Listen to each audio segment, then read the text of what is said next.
Welcome to day 20 of the 30-day mixed media card challenge, making cards using the craft supplies that you've probably already got at home.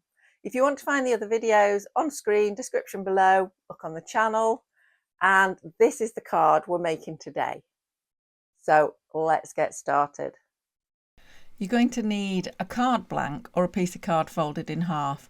Now I'm doing it such that my card is 7 inches by 5 inches, but you can make it any size you like, it's entirely up to you. And I'm using watercolors. Now there's two reasons I'm using watercolors. One is because lots of us have them. I mean, our children use them, and they do give a good effect. And I'm using quite a fat brush, and I'm literally just stippling it on.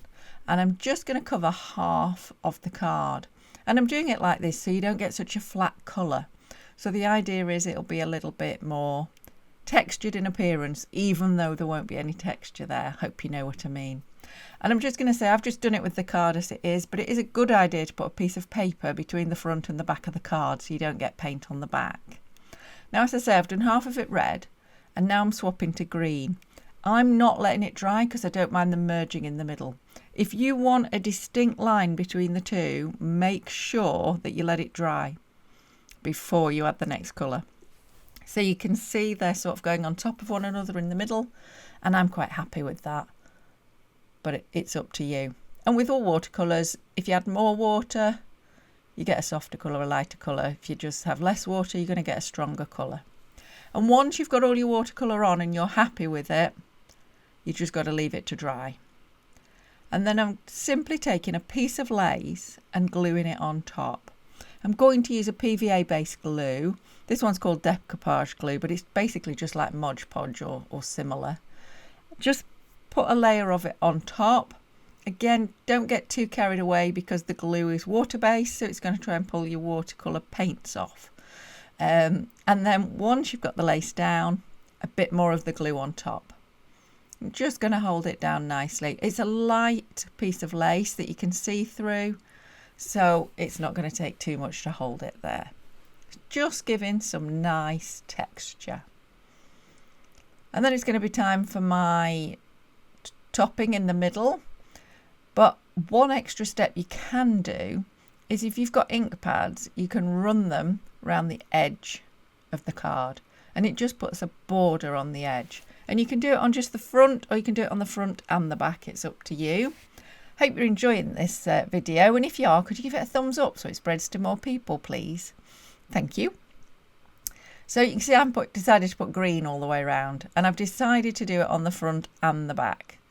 It's all about personal preference here, and a lot of people don't like doing it at all. Some people will do it with a pad rather than the ink pad. They'll use an extra pad with just a little bit of ink on it. So then I've got a nice little wooden Merry Christmas that I'm sticking on the middle. And if you're applying wooden ones, an all-purpose glue is really good because you want it to hold. Some of these wooden toppers can be a little bit heavy just for a paper glue. So I'm just using a multi-purpose, and I'm putting it in line with the line between the red and the green paint. I think that'll look best. For me, that's not got enough detail yet, so I'm just going to do some stenciling, which is another great thing you can do on mixed media cards. I'm doing it very simply. I'm just using a black fine liner, and I'm just making little flowers. Nothing too special, nothing too amazing, but it should look really pretty, and just add that detail. And you could do this all over, or you can choose just certain areas that you want to add a bit of detail. There are lots of stencils that you can buy. I'm just using one that I'd got already. Another thing you could do is do stamps here to add detail. You could even go on top of the lace. I've chosen to just stick to the corners.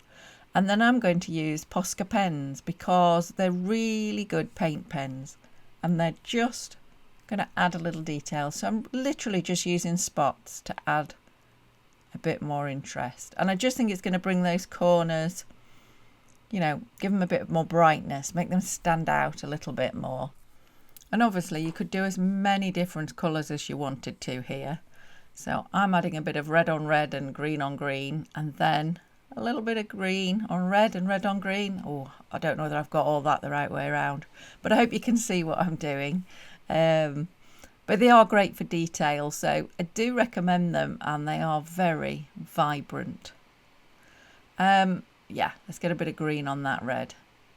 So I hope you've enjoyed this video and that you're going to make your own cards using your watercolors, your lace, your Posca pens, stencils, toppers and whatever else. And if you are making them for Christmas, have a great Christmas.